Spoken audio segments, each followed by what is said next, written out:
Hey,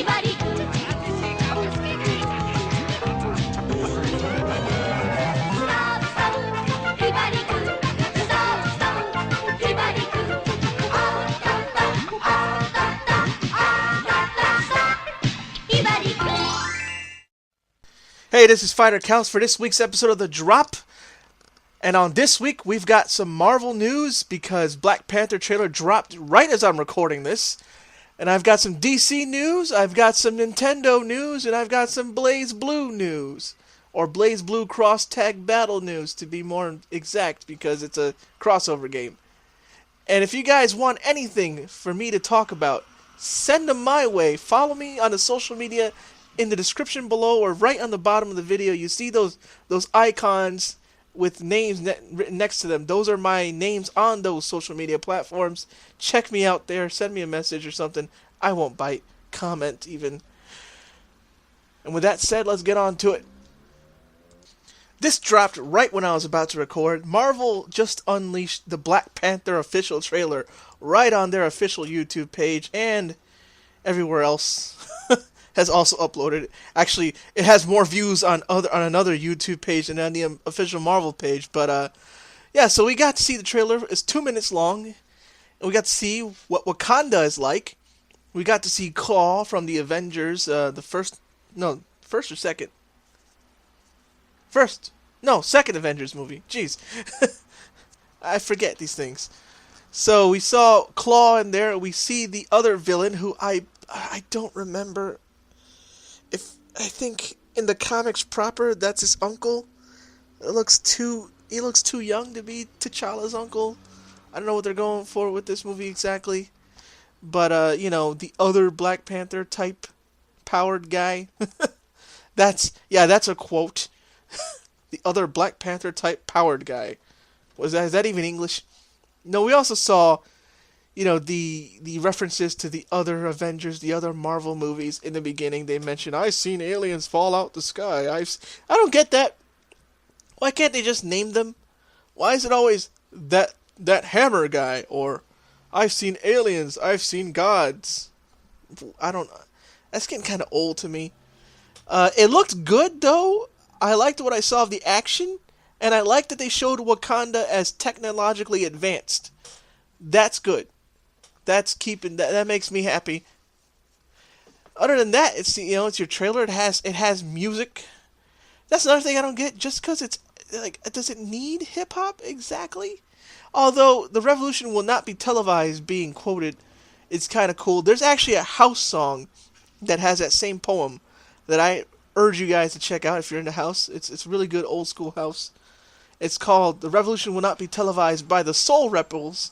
And it's the Lunar Disco remix. It was featured on Defected Clubland Adventures Episode 2. The reason I know that is because I bought this album randomly one day, way back when I actually had money to spend on buying albums from iTunes.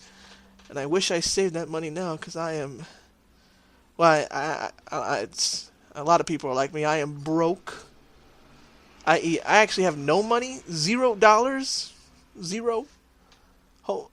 But whatever, and I'm doing this basically as a way to say, hey, I'm keeping busy. That's kind of a sad truth I just dumped on you all. I'm sorry. But yeah, check that. And also, right after it on the album, there's a song called That Feeling by DJ Choose Presents Groove Foundation, the De Poniente mix. I was just bringing that up because that's like one of my favorite house songs ever. And it kind of has violence. This has nothing to do with this. I was like, since I'm mentioning the album, I might as well mention that. But yeah, the Black Panther trailer was cool. I have some, like I mentioned, I have some things I'm just getting tired of seeing with Marvel. And I mentioned it last week, too, when I was talking about the Justice League trailer and how Marvel and DC movies kind of differ. That's it with me for that. Man, again, I knew I talked too long. Oh well. On to the next thing, right? So, some big news for BlazBlue Cross Tag Battle was announced. First, some new characters. And that's Rachel Alucard, everyone's favorite lolly vampire princess, and Hazama, everyone's favorite douche nozzle from BlazBlue, is being joined by none other than Weiss Schnee from RWBY, which doesn't surprise me, although some people are thinking like, well, I don't know if even all four are there. And I'm waiting to see. I'm pretty sure Yang is going to show up. And I'm not even a Ruby fan. I'm not a hater either. I do watch it from time to time, but I'm not like, I don't know. 16-bit Jeff's the guy to ask for Ruby lore. And also the news that it's coming out for the Nintendo Switch, which makes me happy to see fighters on the Switch. More fighters on the Switch. I like that. Thank you, Nintendo, for allowing these things to come out on your system. And thank you, ArcSys, for making it for the system. Now, with this coming out, gotta wonder if ArcSys is making sure that Dragon Ball FighterZ comes out for the Switch too. If it is, don't try and don't be impatient. I'm pretty sure if it's coming out, it's gonna be a port, and it'll be after it comes out on the Xbox One and the PS4 and Steam. Funny enough, though, it's coming out. BlazBlue Cross Tag Battle is coming out for PS4, Steam, and Switch. But speaking of, no Xbox One version for BlazBlue, but it is getting Dragon Ball FighterZ. Talking about Switch ports, people should ask for this for Xbox One port for this game. That's it for me on this. Ask 16-bit Jeff at 16-bit Jeff on Twitter about his thoughts on Ruby. Anyways, on to my next piece of news. Thanks to Double RPG. If it's got a Nintendo bent, it came from Double RPG. He's cool. He knows. He knows I'm joking with him. Anyways, but he did send me this link. So, Nintendo is going to make, they're at least pushing to have a wider variety of content on the Switch, unlike the Wii and the Wii U, which barely had any M-rated games or anything for, us grown folk to play. They're pushing for more violent and risque content on the Switch. Why? Like I just said, variety. Variety is the spice of life. They have to, as a developer for a console, they want to make sales on a console, they gotta have something for everybody. That's how it is. And I am happy with this news, because maybe we could have some, mainline... I know Senran Kagura was on the 3DS, but maybe one on the Switch now, and Dead or Alive, and more Ninja Gaiden, and maybe even Mortal Kombat. I don't know what kind of Mortal Kombat would be there. Yeah, I live in front of a busy intersection. If you're hearing people outside, yeah, I can't turn their volume down. But Nintendo is encouraging some producers to provide content for Switch, producers of, like I said, violent or risque games. Funny enough, the article has a random... I believe it's a screenshot from Galgun, which actually, speaking of Galgun, Takaya Aizu, chief of Inti Creates, assumed Nintendo wouldn't be interested in Galgun 2. In discussion with Nintendo, they welcomed the idea of bringing it to the Switch.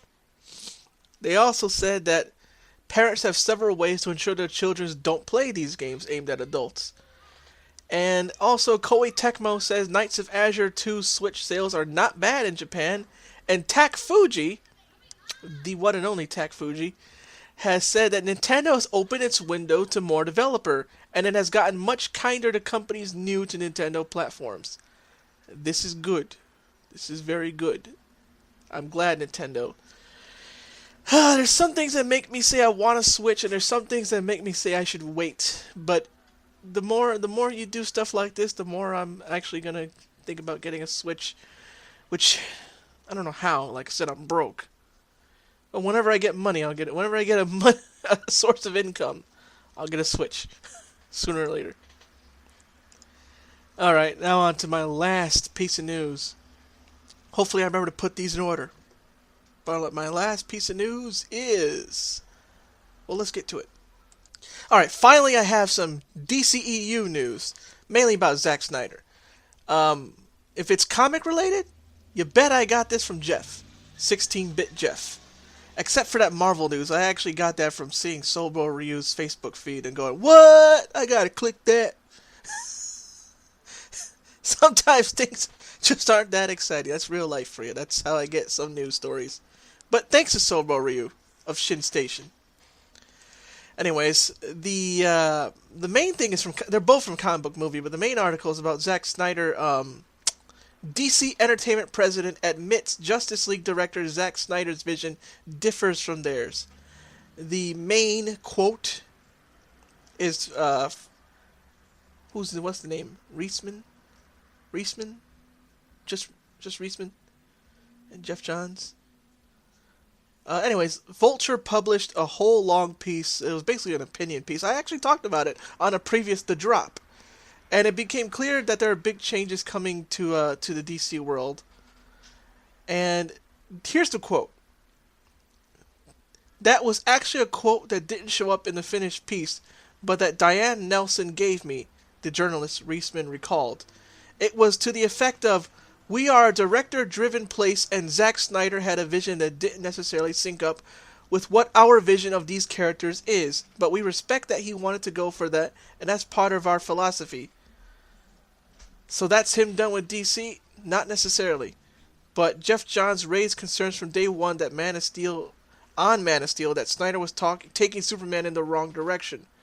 So it isn't 100% clear, but DC themselves say that, the way he wants everything to be like, I don't know about grimdark, but there was even a comment about how Zack Snyder is, that like apparently he had like heavy metal posters, and what he saw as his vision of comics wasn't quite what DC and Marvel type comics were about, and he liked everything, like he liked just really dark comics and all that, and it's not really the right way to take Batman and Superman, not in the mainstream film universe anyways.